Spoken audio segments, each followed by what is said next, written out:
राधे राधे। जय श्री कृष्णा भक्तों, आप सभी का स्वागत है आज की इस वीडियो में। आज की वीडियो में मैं आपको एक बहुत ही सुंदर कथा सुनाने जा रही हूँ। क्या आप सब जानते हैं कि भगवान विष्णु की पूजा में तांबे के बर्तन का क्यों इस्तेमाल किया जाता है? आखिर भगवान को तांबे के बर्तन या ताम्र इतना अधिक अति प्रिय क्यों है? चलिए आज की वीडियो में मैं आप सबको यही बताने की कोशिश करूंगी। गुड़ाकेश नाम का एक महान असुर था।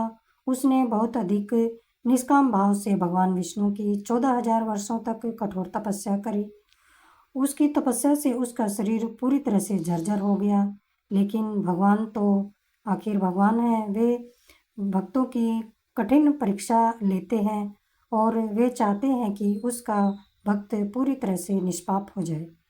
तब भगवान प्रसन्न होते हैं और भक्त राज असुर गुड़ाकेश के सामने प्रकट होकर उसे दर्शन देते हैं। तब भगवान कहते हैं कि हे असुर राज गुड़ाकेश, तुम असुर कुल में उत्पन्न होकर भी पूरी तरह से निष्पाप हो चुके हो। अब तुम्हारी इच्छा क्या है, तुम बताओ। तब गुड़ाकेश कहता है कि भगवान, मेरी पहली इच्छा है कि आपके सुदर्शन चक्र से ही मेरी मृत्यु हो। मैं चाहता हूँ कि आपके परम धाम में रहकर आपकी भक्ति करूँ, आपकी सेवा करूँ। मेरी इच्छा है कि मेरे शरीर का प्रत्येक अंग प्रभु की सेवा में ही लगे। शरीर के मांस को मैं चाहता हूँ कि वह तांबे की धातु में परिवर्तित हो जाए। और भगवान को ताम्र इसीलिए अति प्रिय है क्योंकि गुड़ाकेश ने अपनी भक्ति से भगवान को प्रसन्न किया और यह वरदान मांगा कि उसका शरीर ताम्र में बदलकर प्रभु की सेवा में समर्पित हो जाए। तांबे के बर्तन के बिना प्रभु की पूजा अर्चना व सेवा पूर्ण नहीं मानी जाए, मेरी ऐसी इच्छा है। भगवान तांबे के बर्तन में ही स्नान करें और अन्य पूजा भी भगवान को तांबे के बर्तनों में ही करी जाए। भगवान ने कहा कि ठीक है, मैं तुम्हें यह वरदान देता हूँ कि आज से मुझे तांबे की जो धातु है वह मुझे अति प्रिय है। वह दिन वैशाख मास की शुक्ल पक्ष की द्वादशी का दिन था। इसी दिन तांबे की उत्पत्ति हुई थी।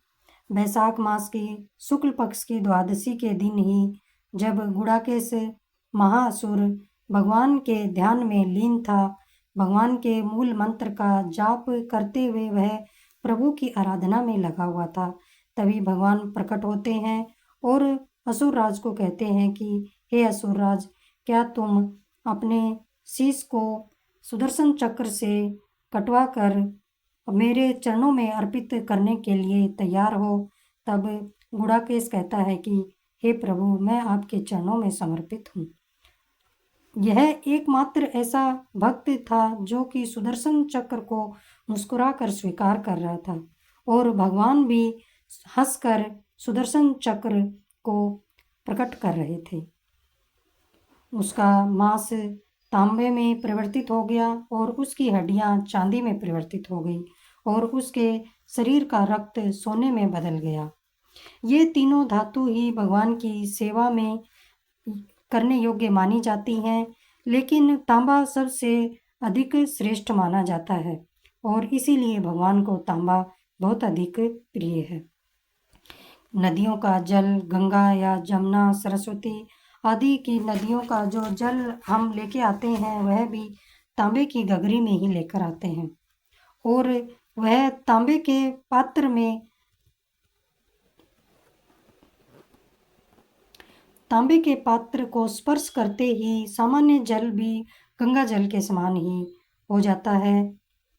आज के दिन भगवान ने तांबे की महिमा का वर्णन बताया है क्योंकि तांबे की उत्पत्ति उसी दिन हुई थी। साथ ही तांबे के बर्तन में भोग लगाना वर्जित है। तांबे में भगवान को स्नान करा सकते हैं और अन्य सेवाएं भी भगवान को तांबे के वस्त्र में कर सकते हैं, लेकिन नैवेद्य अर्पित करना यह विधान नहीं है। तांबे को हमें जूठा भी नहीं करना चाहिए क्योंकि तांबा अत्यंत ही पवित्र होता है। इसलिए भगवान ने गुड़ाकेश को आशीर्वाद देकर तांबे को अत्यंत ही श्रेष्ठ बना दिया।